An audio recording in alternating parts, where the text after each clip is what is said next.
PM गति शक्ति framework को लागू करने के लिए रेलवे की नई लैंड पॉलिसी को संशोधित करने के लिए रेल मंत्रालय के प्रस्ताव को मंजूरी दी है।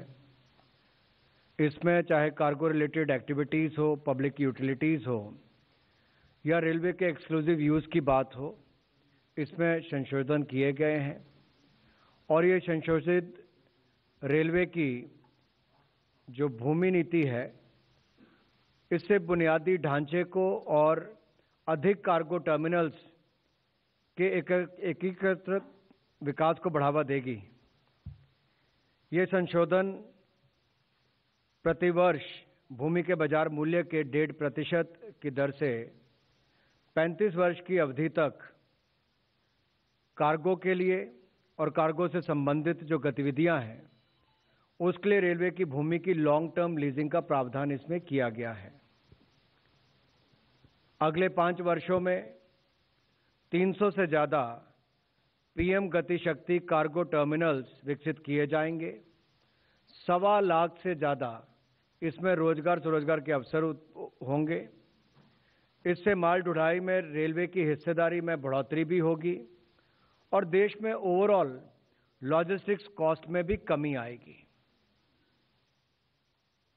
इस नीति से रेलवे की जमीन पर चाहे सोलर प्लांट्स लगाने हो, उसके लिए भी नॉमिनल लागत पर भूमि को उपलब्ध करवाया जाएगा। इस नीति के माध्यम से रेलवे की भूमि का उपयोग और सरल हो सकता है और सार्वजनिक जो सेवा उपयोगिताएं हैं, जैसे कि बिजली, गैस, पानी या सीवरेज की बात करें या राइट ऑफ वे की भी बात करते हैं, जब ऑप्टिकल फाइबर भी डालनी होती है तो उसके लिए भी दिक्कत आती थी। जल शक्ति मिशन का काम चल रहा है तो पाइप डालनी है तो उसके लिए अनुमति लेने में समय लगता था। इससे जो आम आदमी के जीवन में बदलाव आएगा, यानी कि उसकी जो सुविधाएं मिलती हैं, चाहे वो जैसे मैंने पहले कहा बिजली, गैस, पानी और सीवरेज निपटारण से लेकर राइट ऑफ वे, चाहे ऑप्टिकल फाइबर का हो, उस सब के लिए इससे बल मिलेगा। और प्रतिवर्ष बाजार मूल्य का जो 1.5% ही इसमें मात्र देना होगा। इसके अलावा इसको पीपीपी मोड पर अच्छे स्कूल के भवन बनाने हो तो उसको भी देने का प्रावधान इसमें से किया गया है। स्वास्थ्य की सुविधाएं करनी हो तो उसके लिए भी प्रावधान होंगे और इसके लिए मात्र ₹1 प्रति स्क्वायर मीटर के हिसाब से नॉमिनल वार्षिक फी ली जाएगी।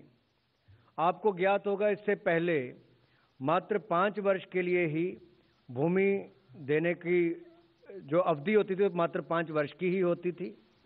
अब इसको बढ़ाकर जब 35 वर्ष किया गया है तो उससे ज़्यादा कार्गो टर्मिनल्स बन पाएंगे, ज़्यादा निवेशक आ पाएंगे, रुचि उनकी बढ़ेगी और जो जनता से जुड़ी हुई सुविधाएं हैं उनको भी मिलने में देरी ना लगे, क्योंकि रेलवे की लैंड पूरे देश भर में बहुत जगह है, उसका लाभ भी हो सके, वो भी हमने इसमें किया है। कुल मिलाकर 300 गति शक्ति कार्गो टर्मिनल्स विकसित होंगे और 1.25 लाख से ज़्यादा रोजगार इसमें होंगे। दूसरा निर्णय जो माननीय प्रधानमंत्री मोदी जी के नेतृत्व में लिया गया वो आदरणीय धर्मेंद्र प्रधान जी के विभाग शिक्षा मंत्रालय से है। आपको ज्ञात है जैसे कि शिक्षा के ऊपर पहले दिन से ही प्रधानमंत्री मोदी जी का बल रहा है, इनकी सरकार का बल रहा। अटल जी के समय सर्व शिक्षा अभियान से देश भर के स्कूलों का कायाकल्प हुआ, शिक्षा में विस्तार जो सुविधाओं का था वो भी हुआ और समग्र शिक्षा अभियान माननीय प्रधानमंत्री मोदी जी के नेतृत्व में इसकी शुरुआत भी हुई और न केवल शुरुआत हुई बल्कि 2,94,283 करोड़ रुपए का बजट का प्रावधान भी उसके लिए किया गया। देश भर के लाखों स्कूल के करोड़ों बच्चों के लिए केंद्र सरकार की ओर से लगभग 2,94,000 करोड़ रुपए का प्रावधान समग्र शिक्षा के माध्यम से भी किया गया। अब उसी में ही शुरुआत करते हुए पीएम श्री योजना जो माननीय प्रधानमंत्री जी की PM schools for rising India, उसके लिए भी आज मंत्रिमंडल ने अनुमति प्रदान की है इसके लिए मैं निवेदन करता हूं माननीय धर्मेंद्र प्रधान जी से कि उस पर आप सबको अवगत करवाएं। धन्यवाद अनुराग जी। मित्रों, आज 7 सितंबर में कैबिनेट एक महत्वपूर्ण विषय को मंजूरी दी है, जिसके बारे में एक प्रारंभिक जानकारी शिक्षक दिवस के अवसर पर स्वयं माननीय प्रधानमंत्री जी ने देशवासियों को दिया था। पिछले 2 साल से देश में राष्ट्रीय शिक्षा नीति लागू की गई है। राष्ट्रीय शिक्षा नीति में जो मोटा मोटा कुछ प्रमुख बिंदु पिछले 2 सालों में लोगों की मन पे उतर रही है। 21वीं सदी की नई पीढ़ी राष्ट्रीय शिक्षा नीति तैयार करेगी, ग्लोबल सिटीजन तैयार करेगी, भारतीय भाषा आधारित, भारतीय पद्धति आधारित शिक्षा व्यवस्था एनईपी की एक प्रमुख अंश है। इसको क्रियान्वयन करने के लिए, उसको इम्प्लीमेंटेशन करने के लिए पाठ्यक्रम से लेकर स्कूल की ढांचा, जिसके बारे में अभी आदरणीय अनुराग जी ने भी उल्लेख किया, सरकार समग्र शिक्षा अभियान, पीएम पोषण अभियान, ऐसे महत्वाकांक्षी योजनाओं के साथ साथ शिक्षा एक भागीदारी की दायित्व की विभाग होने के नाते, कॉन्करेंट लिस्ट में रहने के नाते अनेक राज्यों ने भी अपना अपना तरीका अपनाया है। लेकिन उसी के अंदर एक नया मॉडल खड़ा करने के लिए आज कैबिनेट ने एक नया प्रारूप का अनुमोदन किया है। Prime ministers schools for rising India, prime minister school for rising India PM Shri के नाम पे एक आदर्श विद्यालय, एक सर्वश्रेष्ठ विद्यालय, एक मॉडल स्कूल बनाने के लिए आज कैबिनेट ने मंजूरी दी है। 2022 से 27 साल, 2022 से 2027 तक 5 साल के अंदर 27,360 करोड़ रुपया की लागत से लगभग 28,000, लेकिन एग्जैक्टली 27,360 करोड़ रुपया, 14,597 यानी 600 भी आप कह सकते हैं, 14,597 इतने स्कूल की गुणवत्ता बढ़ाने के लिए, नया नेतृत्व खड़ा करने के लिए, एक का ब्लॉक में 2 स्कूल बन जाए। एनईपी ने पहली बार देश में बाल वाटिका की कल्पना, यानी सरकारी स्कूलों में प्ले स्कूल की कल्पना लाया है। तो आयु 3 से लेके क्लास 12 तक, यानी 17-18 साल तक, 15 साल की स्कूल की, 15 साल वाला एक स्कूल और हायर सेकेंडरी का एक स्कूल, इसे 2 स्कूल एक ब्लॉक में, एक केंद्रीय योजना लागू की जाएगी।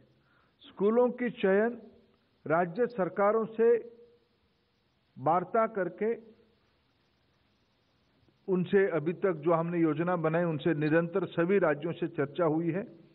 चैलेंज मेथड से, प्रतिस्पर्धा के आधार पे कुछ मानक, 60 से ज्यादा मानक रखा गया है।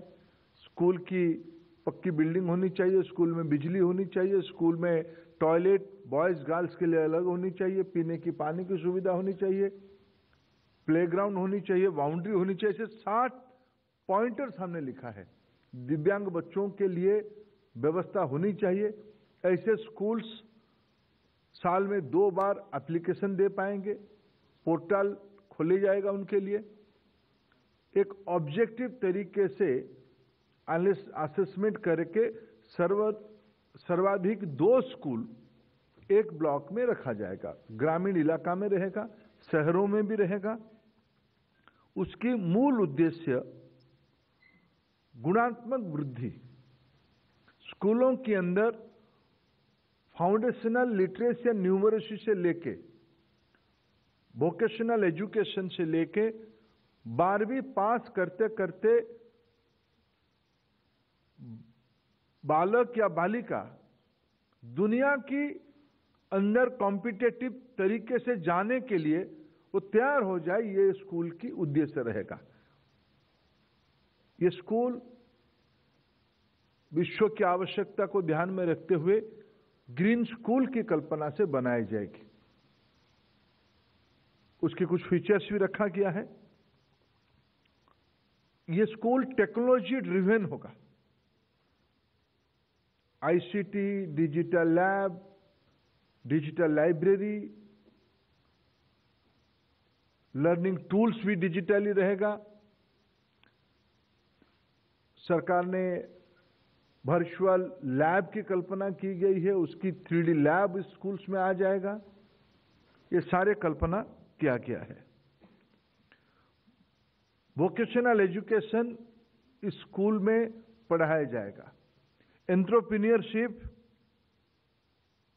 इस स्कूल की पढ़ाई का अंश रहेगा। 10 डेज बैगलेस स्कूल की एक्सपेरिमेंट यही शुरू होगी। भाषा आधारित शिक्षा की ये एक्सपेरिमेंटल लैबोरेटरी होगा। ये स्कूल के साथ 3 विशेष फीचर मैं आपको कहूं। इस स्कूल में लगभग 20 लाख विद्यार्थी रहेंगे। इन दिनों में विद्या समीक्षा केंद्र, इसकी कल्पना भारत सरकार ने देश के सामने रखा है। स्कूल एडमिनिस्ट्रेशन को ट्रांसपेरेंट करने के लिए, स्टूडेंट्स की परफॉर्मेंस को ट्रैकिंग करने के लिए एक पोर्टल रहेगा, जिसमें पर्टिकुलर स्कूल की, पर्टिकुलर स्टूडेंट्स की, पर्टिकुलर विषय की परफॉर्मेंस को भी ट्रैक किया जाएगा। तब उस टीचर को पता चलेगा कि एक स्टूडेंट लैंग्वेज में वीक है, मैथमेटिक्स में अच्छा है, हिस्ट्री में अच्छा कर रहा है, फिजिक्स की समझदारी बढ़ाने की आवश्यकता है। उस हिसाब से उसको काउंसलिंग करना, उसको हैंड होल्डिंग करना, इसके लिए आपको जानकारी होने की आवश्यकता है। पायलट ये देश भर में ही लागू किया जाएगा, लेकिन इसको पायलट मोड पे ये पीएम श्री स्कूल में इसी साल से उसको लागू कर दिया जाएगा। मित्र, जैसे मैंने कहा, इसमें लगभग पर स्कूल 5 साल में 2 करोड़ रुपया की एलोकेशन जाएगी। पहली बार एक योजना हम बना रहे हैं कि दिल्ली से पैसा जाएगा तो सीधा स्कूल को जाएगा। प्रधानमंत्री नरेंद्र मोदी जी की नेतृत्व की सरकार की एक प्रमुख संस्कृति है पारदर्शिता। डायरेक्ट बेनिफिट ट्रांसफर सीधा स्कूल के अकाउंट में होगा। स्कूल की प्रिंसिपल, स्कूल की मैनेजमेंट कमेटी, स्कूल की टीचर बॉडी, ये सारे की जवाबदेही उसके साथ जुड़े रहेगी। उसमें और एक फीचर पहली बार गवर्नेंस में लाया जा रहा है, जो माननीय प्रधानमंत्री कहते हैं कि पार्टिसिपेटरी गवर्नेंस करना है। इस फंड की 40% फ्लेक्सिबिलिटी के लिए उस लोकल कमिटी को या प्रिंसिपल के हाथ में अधिकार रहेगा।